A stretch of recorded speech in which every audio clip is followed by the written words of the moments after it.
It started with a text. "You'll come crawling back," my wife, Mira, had typed late one night. Her confidence, her smugness, even through a simple message, was palpable. 3 years of marriage, built on what I thought was mutual trust, now seemed like a lie. I didn't reply. Not then. Not ever. Months before, I had discovered the truth. Mira had been seeing someone else, someone I had considered a friend. The betrayal cut deep, but I didn't explode. I didn't confront her immediately. I gathered evidence quietly, recorded conversations, backed up texts, saved everything. I had a plan, and it didn't involve begging for answers or shouting accusations. Instead, I walked away. I left the house one morning, took only what I needed, and disappeared from her world. No explanations, no pleas, just silence. She expected me to panic. She expected me to call, to beg, to plead for reconciliation.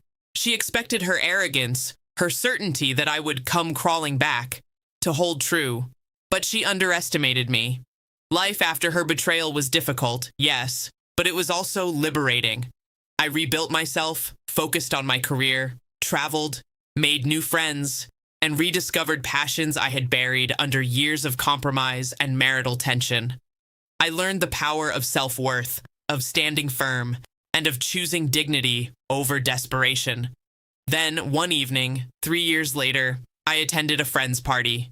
A lavish gathering, city lights twinkling through floor-to-ceiling windows, laughter mingling with soft music.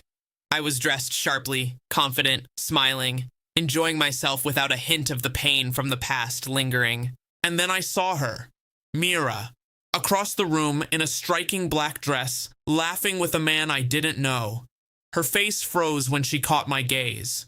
For a moment, I saw recognition, fear flickering behind the arrogance she always wore like armor. She had expected me to be gone, vanished completely, swallowed by anger and heartbreak. She hadn't expected this. Me, thriving, unshaken, entirely my own person. I didn't approach her immediately. I let the moment linger. Her eyes followed me across the room, but she didn't move. She couldn't. I walked with calm confidence to the bar, ordered a drink, and let our mutual friends notice me first. Whispers began. "He's here," someone said. "Look at him." And then she realized she had lost her grip. The control she thought she wielded had vanished. Her expectation that I would come crawling back crumbled in the presence of my quiet strength. Later, we ended up in the same conversation circle, and she tried to mask her discomfort with a forced laugh. "Raghav, wow, it's been a long time," she said. I smiled, genuinely, but with subtle power. "It has.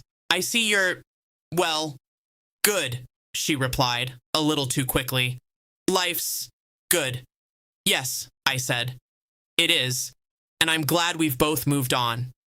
She searched my face, probably expecting anger or resentment, but I remained calm, composed, the same way I had been the night I walked out, the same way I had handled every betrayal quietly, carefully, with foresight.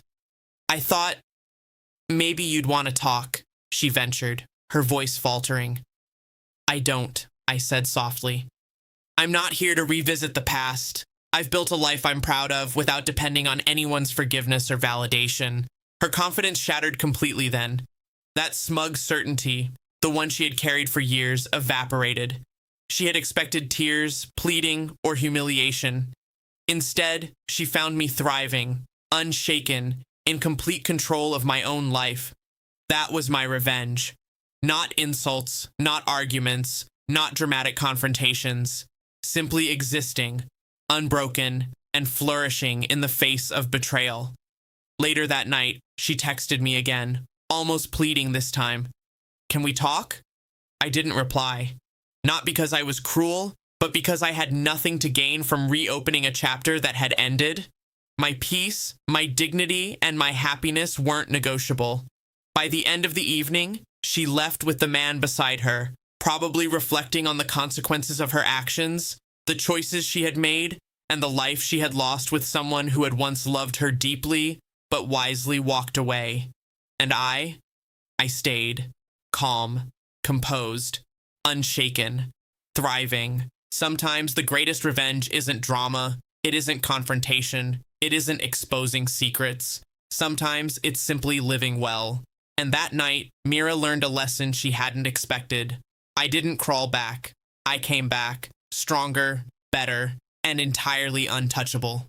Because in the end, the only person who truly benefits from betrayal is the one who survives it with grace, dignity, and strength. I walked home that night with a quiet smile, knowing that life had dealt justice in the most perfect way, by letting me live it fully, while she realized too late that some losses are irreversible.